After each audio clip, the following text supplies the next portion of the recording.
and the Commonwealth v. Karen Reed, and it ends today, at least in the courtroom. Jury will begin to deliberate. Closing statements today, and joining us right now, perhaps for the last time, our official correspondent when it comes to this trial, the great Ted Daniel of Boston 25. Ted, is everything okay over there? Yeah, everything's good. So, there've been, consistent group of media that have been coming to the courthouse every day, and we kind of had a system for getting in and getting out. But obviously with the closings today and a verdict soon, a lot of people from out of town have come in. That's caused a little angst about who goes first in line and how it all works out. I mean, we had our team eventually had to have people sleep out overnight or take shifts out overnight since 4 o'clock yesterday. We had crews out here, and so did all the other stations. Yeah. So are the court TV people trying to big league the local news people and get the seats? Actually, they're good. They've been here the long run. They've been here since the beginning. So no, it's just some out of town folks. I think Brick killed the guy. Yeah. It really got out of hand. Right. To have an Anchorman style Donnybrook. Yeah, exactly. This is our town, right? Well, you've been there nearly every day for 29 days, and obviously closing statements limited to an hour on each side today, the defense and the, as Courtney would refer to him, the prosecutionist. Where do you have any sense of how the jury feels right now? I know I don't. And a number of people have asked me to kind of handicap the jury, and it's just impossible, right? You don't know what their individual experiences are with law enforcement, with, anything that may have happened to them in the past. So it's so impossible to tell. I mean, I've been thoroughly impressed with this jury. No sleepers at all. A couple trials I've covered, you see people nodding off. These people have been locked in. They all have notepads. They're taking notes. So it's just impossible to try to, envision where they're going to go. And just to think about all the stuff that they have, you had, jury selection started in mid-April, late April, and all the videos and documents and transcripts. I mean, just the amount of data that they have to process if they decide to go back and look at stuff. We're hoping for a quick outcome here, but it's going to be in their court, and they can do whatever they want. What did you feel was the effectiveness or lack thereof of the defense and their expert witnesses? Courtney brought up Crash Daddy earlier this morning because she is obsessed with Crash Daddy. Was that effective yesterday? Do you feel like? Yeah, because keep in mind that these guys, the two accident reconstructionists who testified yesterday for the defense, they were hired by the FBI. So, if you're a defense attorney, you can essentially bring in anyone you want to say whatever you want. These guys are completely, they're impartial because they were hired by the FBI, and the defense, got them kind of as a gift. So it's not like these guys weren't, did their crash reconstruction prior to ever speaking with the defense attorneys. No idea they were going to testify in this trial, but they got this gift. And these guys said, hey, listen, the science just doesn't add up to what the Commonwealth is saying happened with, the vehicle striking John O'Keefe at 24 miles an hour, sort of on the right side, arm and shoulder, spinning him and throwing him, 6 to 8 feet. They're saying that the science just doesn't fit that. The fact that the jury knew that, the jury knows because Jackson was like, hey, we didn't hire you, right? And they're like, no, it was for a separate proceeding. So to me, I think that's pretty huge. How did we get here, Ted? We're through the entire prosecution, and I thought Alan Jackson was spot on when he went for the directed judgment or directed verdict. Yeah. How did Lally and this prosecution take up this amount of time with almost no actual tangible evidence of the crime they're charging Karen Reed with?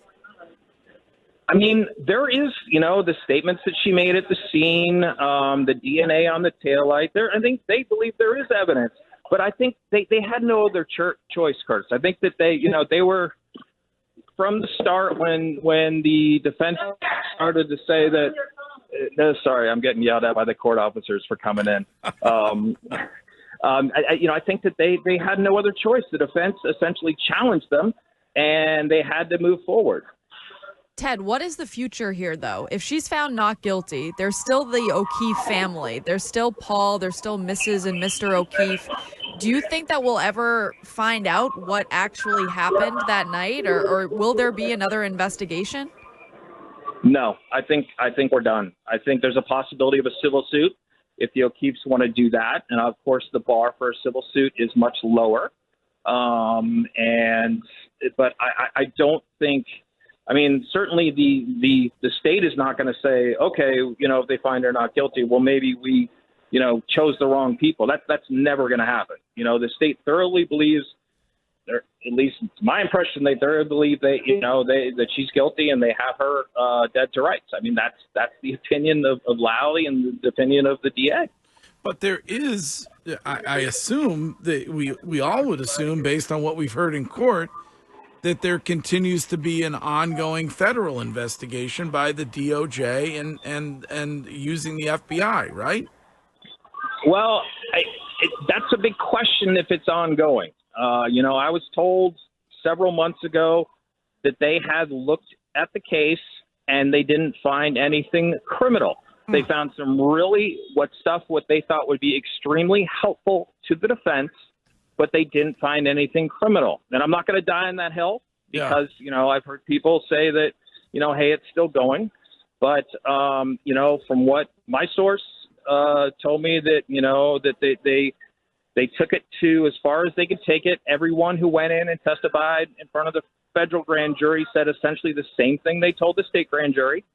And, they didn't have anything to charge. But, I think that's a wait and see. So that jury gets that case today, let's say noon or whatever it is.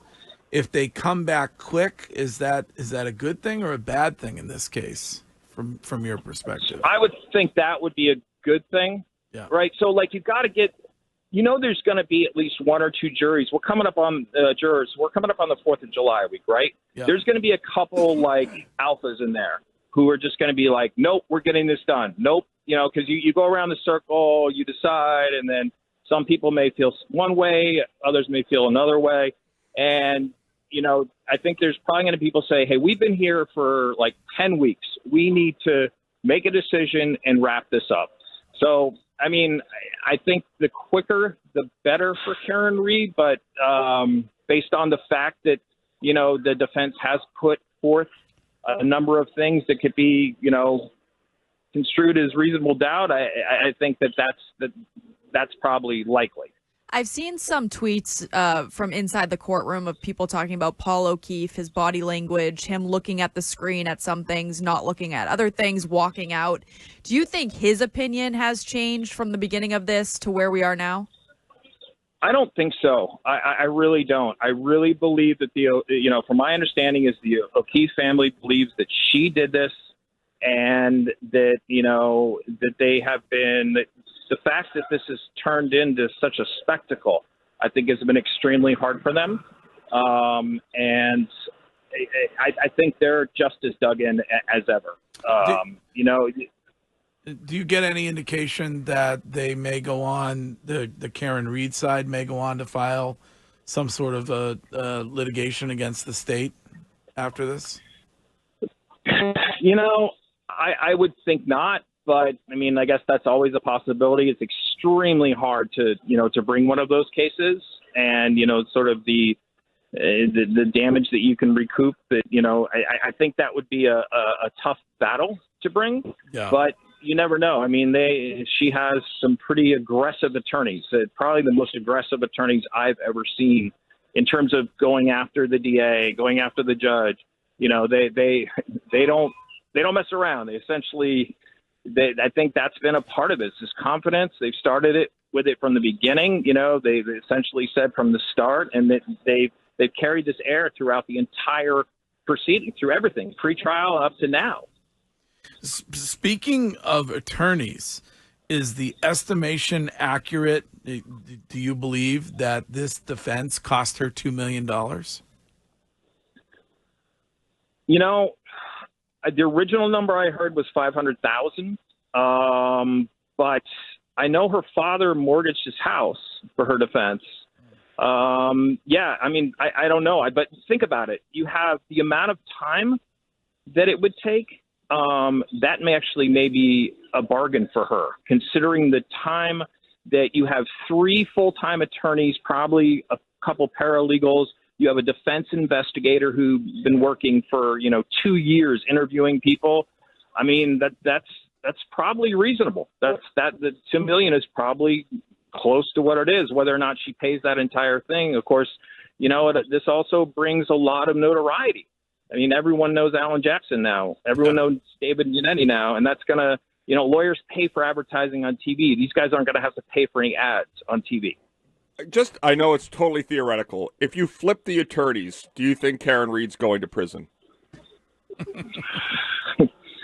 I certainly think that, in terms of being, the confidence and the, Jackson's smooth, right?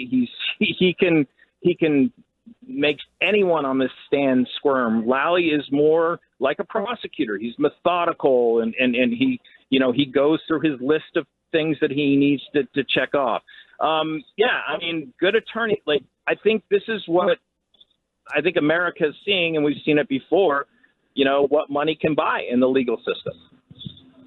Well, closing statements, do they begin right at 9 this morning, Ted? I think so, and I gotta jump in to get my spot. Sorry, I don't have to elbow anyone out of the way, but listen. We appreciate your willingness to be our official correspondent. You were great about that on the old show, and we appreciate it. And we'll talk to you. Always a pleasure, you guys. Talk to you after we get a verdict, maybe. All right. Absolutely. All right. Take care.